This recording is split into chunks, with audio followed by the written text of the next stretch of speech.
나왔습니다. 차기 대선 후보 선호도 조사에서 윤석열 총장이 15.1%로 야권 후보 중에는 1위를 이건 사실은 기존과는 다른 결과는 아닙니다만 좀 새롭게 좀 다가오는 이런 느낌이 좀 없지 않아 있습니다. 자, 이재명 경기지사가 1등인데 22.8%, 이낙연 민주당 당대표가 21.6%로 2위. 자, 그리고 나머지 분들도 오늘은 좀 소개를 하겠습니다. 홍준표 6.8, 안철수 5.8, 오세훈 3.1, 유승민 3%, 황교안 2.5% 순입니다. 장프로님, 이거 뭐 새로울 건 없습니다만 그래도 이 국정감사를 통해서 사람들이 딱 이렇게 주목을 했던 윤석열이라서 그런지 느낌이 좀 다르게 좀 다가옵니다. 그러니까 지난 여름에 이제 7, 8월 달에 1차 수사지휘권 그때 이제 충돌했을 때 그 언저리에 이제 소위 얘기해서 추미애하고 1라운드 대결 구도를 펼쳤을 때 15%, 15.5%, 14% 이렇게 두 달에 걸쳐서 나왔었어요. 똑같은 기관, 같은 기관의 조사를 봐야 되니까. 그러다가 이제 그 이후에 이제 뭐 갤럽이라든가 리얼미터 조사에서 이제 뭐 10%대 오르다가 그다음에 3%까지 떨어지는 이제 3%까지 갔죠. 갤럽에서는 3%까지. 갤럽 조사는 원래 이제 갤럽에서는 이제 윤석열 총장 같은 경우 제일 높았던 게 한 7%인가 9%, 10%를 못 넘었으니까. 두 자릿수가 안 됐습니다. 갤럽 조사에서. 원래 갤럽 조사 원래 이렇게 잘 안 나오니까. 네네. 그래서 흐름상 약간 좀 이제 주춤하는 흐름이었는데 네. 다시 이제 저 2라운드 대결을 펼치니까 다시 이제 회복했어요. 완전히 회복했네요. 네. 이걸 추미애 효과라 그래야 되나, 이게 윤석열 효과라 그래야 되나, 이게 누구 이름을 갖다 붙여야 될지 모르겠는데. 추미애가 도와준 건 확실하죠. 예전에도 저희가 한번 얘기했었잖아요. 추미애가 한참 싸울 때, 그리고 추미애가 이제 윤석열 띄워주는 이제 역할을 하고 있다고. 근데 이번에도 뭐 확실하게 그 역할을 한 거죠. 수사지휘권 발동을 통해서. 그래서 약간, 근데 지난번하고 약간 달라진 건 뭐냐면, 여권의 이재명, 이낙연은 합이 약간 주춤이에요. 그렇죠. 합이 20% 초반에서. 약간 한 2, 3% 빠졌어요, 합으로 보면. 지난 여름보다. 두 사람이 아레나를 조사를 보면. 근데 지금 야권의 나머지, 윤석열 이외의 나머지 사람들 전체가 되게 많게는 3%, 적게는 한 1, 2%로 올랐어요, 다들. 조금씩 올랐죠. 조금씩. 전체 이제 합하면 이제 거의 한 10% 가까이 오른 거예요, 전체 합으로 보면. 그렇죠. 이게 좀 지속된다면, 만약에 지속된다면 윤석열 총장이 소위 얘기해서 여권 뭐 여론조사 전문가들이 얘기하는 탭 효과가 아니라 이제 실링, 그래서 윤석열 때문에 다른 사람은 못 큰다. 이런 게 아니라 같이 이렇게 동반 상승하는 소위 견인차 역할을 할 수도 있겠다라는 이제 그런 시그널을 보여요, 조짐을. 자, 그래서 지금 국민의힘 당에서 조혜진 의원이 이걸 뭐 매기 효과다. 이 윤석열이 들어와서 해집고 다니면은 이 연못 안에 있는 물고기들이 바짝 긴장해갖고 자극 효과를 받아서 활성화된다. 그래서 국민의힘 정당에 좀 그동안에 군수 후보로 취급받았던 홍준표, 안철수는 뭐 국민의힘은 아닙니다만 오세훈, 유승민, 황교안 이런 사람들이 좀 성장한다. 뭐 이런 논리가 지금 그래서 나오는 거죠. 그런 얘기들은 뭐 지난번에도 했지만 이번에는 이제 숫자로서 약간 이제 보여진 거예요. 숫자로서 최근에 이제 홍준표, 안철수 두 사람이 나름대로 이제 안철수 이제 전 뭐 의원 같은 경우는 계속해서 이제 뭐 문재인 대통령하고 각을 세우면서 나름대로 이제 좀 이제 이미지를 좀 쇄신하는 면이 있고, 홍준표 의원 같은 경우는 이제 여전히 이제 뭐 야권에서는 대선 한번 출마했던 사람이고 인지도가 높고 나름대로 또 강성이고 그러다 보니까 전체적으로 지금 소위 얘기해서 문재인 정부하고 각을 세우는데 좀 이미지를 뚜렷하게 나타내는 사람들이 두각을 나타내기 시작했다, 이렇게 보여지는 거죠. 윤석열, 홍준표, 안철수 이렇게.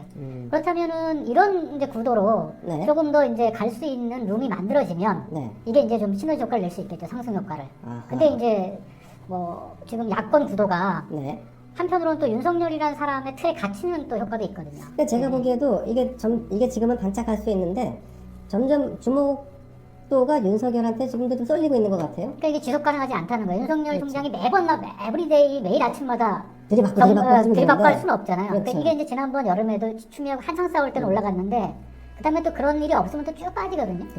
근데 이거를 다른 사람이 받아 먹어야 되는데 그걸 이제 그 사람이 소위 얘기해서 이 여권과 문재인 대통령과 각을 세우는 역할을 해야 되는데 그 역할을 못 해왔거든요, 지금까지. 맞습니다. 윤석열처럼 그런 걸 해야 되는데 못한 거란 말이죠.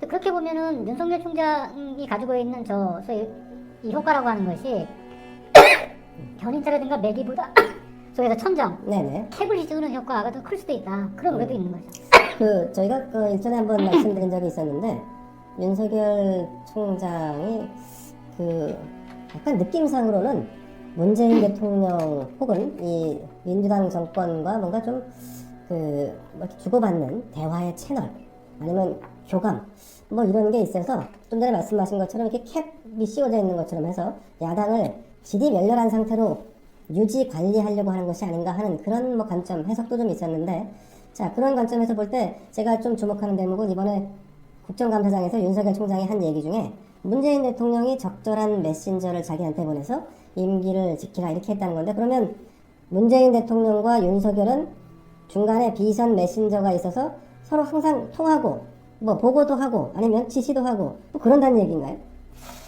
근데 저거를 이제 단정하기는 뭐 제가 바깥에 있으니까. 근데 역대 네. 정권에서 네네.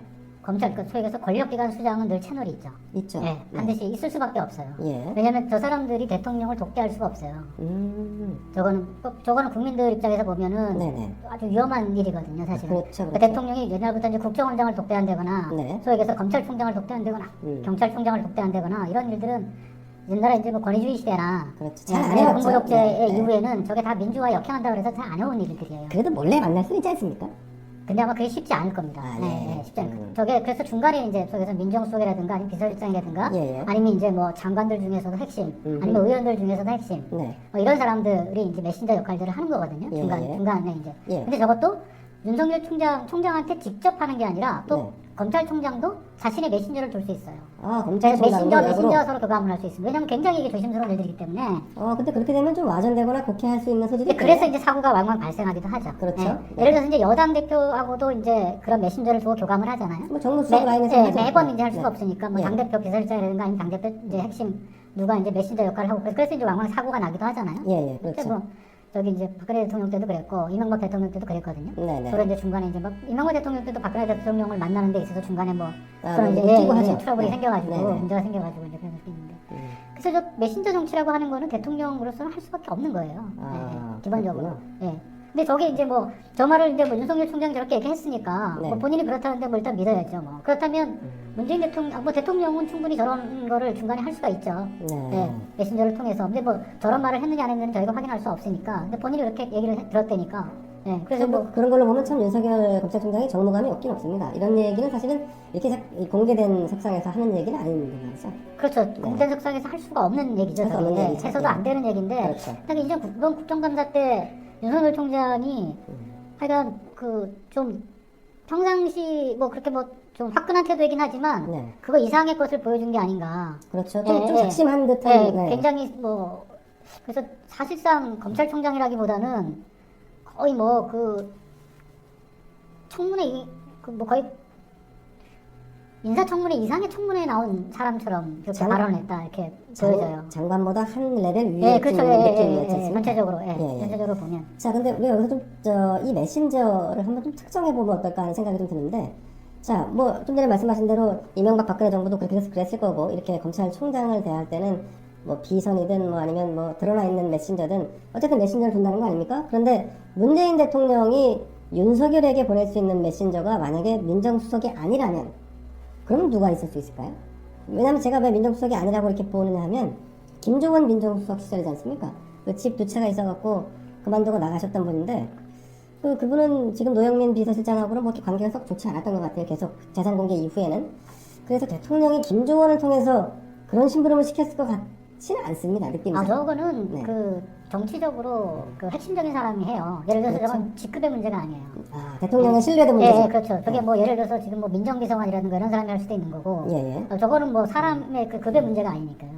아, 그래서 뭐 그건 뭐 예를 들어서 뭐 비서실장이 그런 역할도 할 수도 있는 거고. 네. 그거는 뭐 꼭 뭐 민정 라인이 아니라도 할 수가 있는 거니까요. 저게 뭐. 뭐 윤건영 의원이라든가 뭐 이런 사람도 가능하겠네요. 그렇죠. 뭐 여기 의원이고 전직 의원이든 바깥에 있는 사람이든 누구든지 가능한데 핵심은 뭐냐면 가장 대통령의 신뢰도가 높은 사람이라는 거예요. 그렇죠. 예, 권력기관을 핸들링하는 거는 그건 뭐 엄청 그러니까 철저한 신뢰도를 기반으로 하는 거예요. 예, 그건 그렇죠. 뭐 직급의 문제가 아닙니다. 그러면 문재인 대통령이 윤석열한테 그런 가장 내가 신뢰할 수 있을 만한 사람을 보낸 걸로 미루어 짐작이 되는데 추미애한테는 보내지 않았던 것 같아요.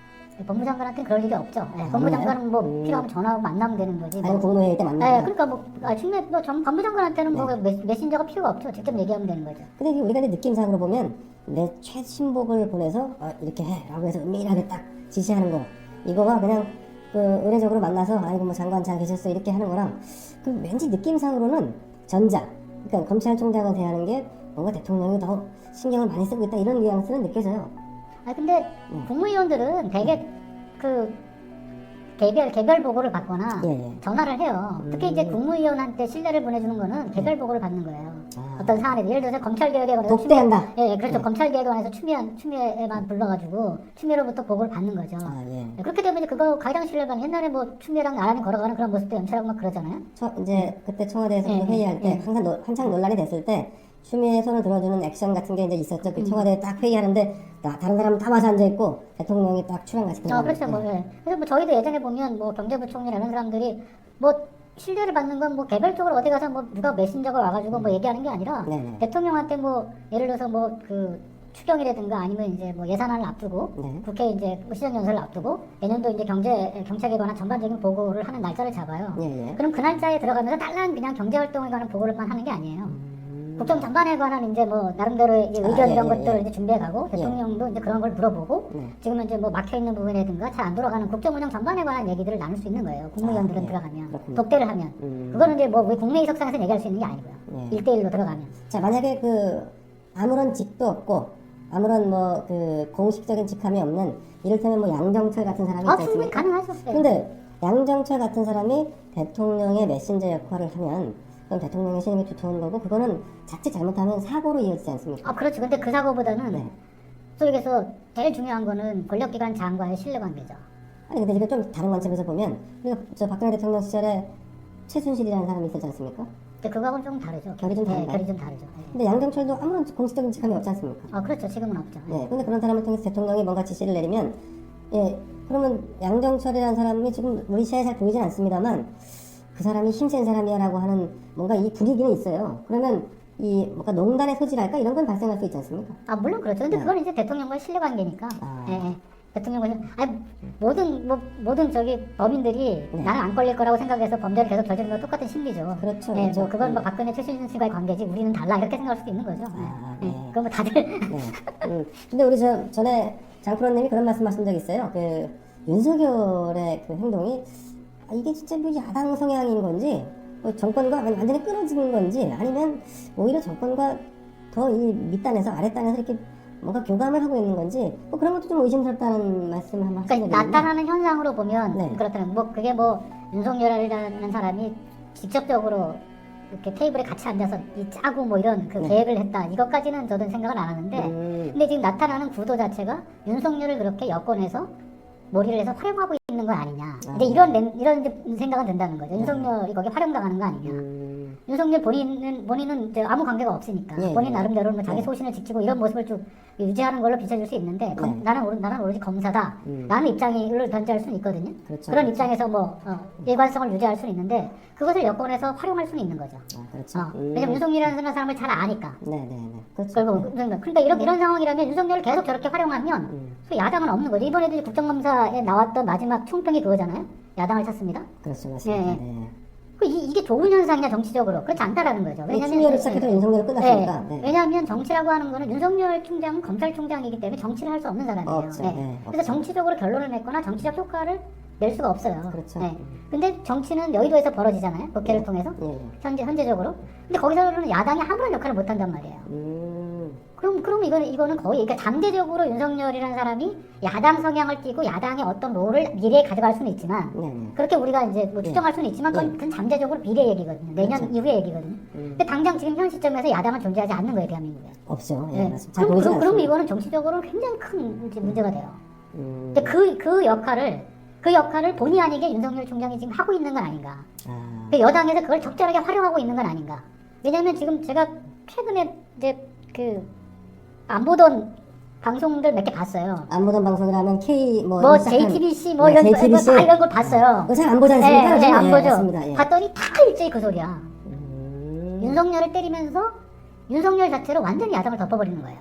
예. 뭐 충분히 그런 네. 해석이 나올 법도 하죠. 네. 그래서 이제 야당 얘기는 없는 거예요. 쉽게 얘기하면. 야당이 죽는 거죠. 예. 네. 그러니까 이건 정치적으로 굉장히 엄청난 이 불균형이 생기는 거잖아요. 네. 이 상태로 계속 지속된다고 하는 것이 선거에도 그렇고 모든 면에서 왜냐면 윤석열 총장이 내년 재보궐선거에 지원해 줄 수 있는 게 아니잖아요. 그렇죠. 아니죠. 네. 윤석열 총장이 지원해 줄 수 있는 거라고 하는 거는 내년 재보궐선거 전에 윤석열 총장이 뭔가를 때려잡는 거예요. 맞습니다. 네. 맞습니다. 만약 그걸 안 해준다 그러면 윤석열 총장의 효과라는 것이 재보궐선거에 나타날 수가 없어요.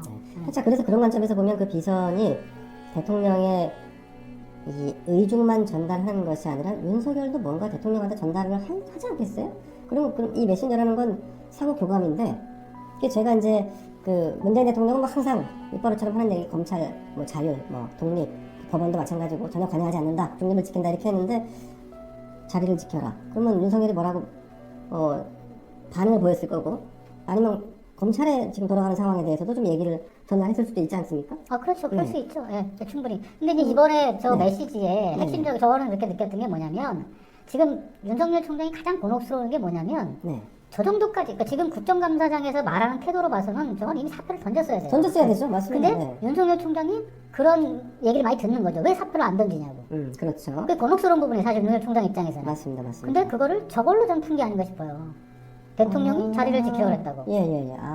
그러니까 특히 여권을 중심으로 해서 계속 압박을 가하는 거잖아요. 왜 왜 사표를 안 내냐고. 예, 또 예. 한편으로는 야권 성향에서도 왜 사표를 안 하냐고 이런 소리들 많이 내거든요. 쉽게 얘기하면. 맞습니다. 지금 좀 이상하죠? 예. 근데 그거에 대한 답변을 윤석열 총장이 저걸로 해버린 거 아닌가. 아, 근데 저에게 나올 대목이 아니었거든요. 그렇죠. 네, 저에게 나올 대목이 아니었는데, 음. 근데 저거는 한편으로는 대통령의 신임, 한편으로는 자기 나름대로의 명분이 명분을 빌미도 되고, 네. 여당 의원들의 질문에 대해서 이제 툭 하고 나온 게 이제 비밀 명분을 내세운 건데, 저걸 꼼꼼히 씹어 보면, 네.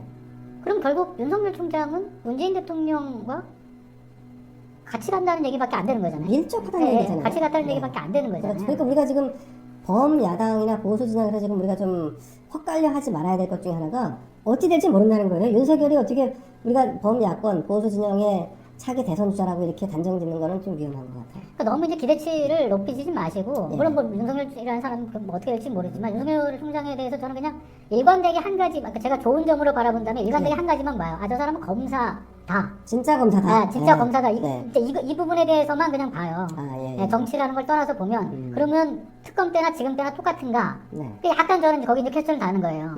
특검 때 비춰봤을 때 지금 하는 행동은 윤석열답지 못하다, 저는 이렇게 보는 거예요. 아, 예. 네. 특검 때의 같은 스타일이라면, 그리고 조국 때도 마찬가지였고, 조국 때하고 지금 많이 달라요, 또. 그렇죠. 다르죠. 조국 때는 조국을 소위 해서 인사청문회에 저기에서 지명하는 날 바로 저기 압수수색 들어가고 막 그랬단 말이에요. 맞습니다. 그래서 굉장히 네. 강력하게 수사를 했단 말이에요. 맞습니다. 네. 근데 지금 보면 울산시장 선거, 그 다음에 지금 이제 뭐 이 라임 오프모스 사태, 네. 그 다음에 여권의 지금 뭐 여러 가지 일들에 대해서 윤미향 사건, 여러 가지에 대해서 계속 좀 타이밍을 놓치고 있단 말이에요. 오히려 손을 떼라고 추미애가 해준 거는 윤석열한테는 잘 된 거 아닌가요? 이 수사는 잘해야 본전이거든요. 그러니까 이게 자꾸 이제 뭐 이거에 대해서 이제 뭐 윤석열에게 기대가 높으신 분들은 약간 좀 다른 생각 가질 수 있는데 네. 좀 저는 이제 계속 말씀드리지만 이제 사람의 말보다는 행동, 그렇죠. 그러니까 일관성을 이렇게 주목해서 보시는 게 좋다고 이제 늘 말씀드리는데 네. 저는 이제 이게 일관성 측면에서 약간 좀 퀘스천을 던지는 거예요. 왜 이렇게 그러니까 특검 때 그렇게 헐헐 날던 사람, 네네. 그다음에 조국 때 그렇게 타이밍을 갖다가 앞서 했던 사람, 그렇죠. 압도했죠. 네. 네. 근데 그 이후에 여권에 관한 이 다양한 사건들에 대해서는 왜 이렇게 실기할까? 그러게. 마치 그걸 갖다가 이제 속에서 계속 추미애가 이제 그걸 갖다 뒷받침을 해주고 있거든요. 그러네요. 네. 그러네요. 그래서 한번 퀘스천을 던져보는 거예요. 이 양반의 스타일하고 안 맞아서. 예. 이 사람이 진짜 검사라면 오로지 검사로서의 역할에 충실한 사람이라면 되게 일관돼야 되거든요. 근데 윤석열의 기질로 보나 성정으로 보나 또 기존의 관례, 법무부 장관의 수사지휘권을 행사하면 다 그만두거든요. 그건 검찰의 명예와 뭐 어떤 뭐 이런 걸 지킨다. 그런 미명하에 그냥 다 던지는데 철화의 윤석열이 그런 걸 안 한다는 거는 좀 의아하죠. 예. 그래서 제가 찾아봤더니 이쪽에서 수사지휘권 그게 예. 미 군정 48년도 8월달 처음에 미 군정령으로 네. 검찰청 그 법이 만들어질 때부터 있었더라고요, 그 조항이. 1948년. 네, 8월달에. 8월 13일인가 우리 저기 뭐 정부 수립 이전에. 예, 1948년. 네, 8월달에 미군정 시절에 있는 법령들이 있잖아요. 네네네. 213호가 있더라고요. 예. 광고를 보니까 거기에도 이 조항이 있더라고요. 그러니까 그러니까 이거는 그 이후에 누구도 행사를 안 한 거예요. 아, 예. 그리고 이거 일본에서도 거의 행사를 안 했다 그러더라고요. 일본에도. 그걸 그러면 한 60년, 70년 쭉 오다가 문재인 대통령 때 아니 저기 그 천정배 노무현 대통령 시절에 천정배 장관이 처음 한 거죠. 그전에 뭐 독재정 뭐 군사정부가 이랬으니까 예, 뭐 예. 그게 뭐 별 의미가 없었다 칠 수도 있지만 하여간 어떻게 됐든지 간에 이거는 처음에 이런 그 소위에서 법무부하고 검찰 조직을 만들 때부터 네네. 검찰의 독립성이라고 하는 부분들을 위해서 처음부터 있었던 조항이더라고요. 아, 그렇군요. 이게. 예. 그래서 법무부 장관이 소위 얘기해서 수사지휘권이나 그러니까 소위 얘기해서 검사들을 직접적으로 지휘하고 수사를 하는 이것들을 원천적으로 차단한 거죠? 네, 차단시켜 놨더라고요 보니까. 그래서 그게 뭐 굉장히 뿌리가 깊은 제도더라고요 보니까. 저게 그런 거를 추미애가 좀 깼네. 자, 이제 제가 미루어 짐작컨대 공수처장이 임명이 되면 그러고 나면 윤석열과 추미애 둘 중에 하나는 대통령이 정리해야 하지 않을까 하는 생각도 좀 듭니다. 그냥 둘 수 있나요? 아니면 정리할까요? 지금 저희가 늘 이제 얘기하는 게 아니 대통령이라는 사람이 대통령이 아니구나라고 늘 얘기하는 게 뭐냐면 예. 지금 이게 1년째예요. 윤석열과 추미애. 이게 그렇죠. 이게 있을 수 없는 일이에요 사실. 맞습니다. 네. 이게 정권 하에서 대통령이 이거를 갖다 가만 놔둔다? 네. 근데 제가 계속 이거 의문을 던지는 거예요. 이게 아무리 정부가 뭐 이상하죠? 네. 아무리 바지져버리고 네. 대통령이 진짜 핫바지가 아니면 이러지 못해요.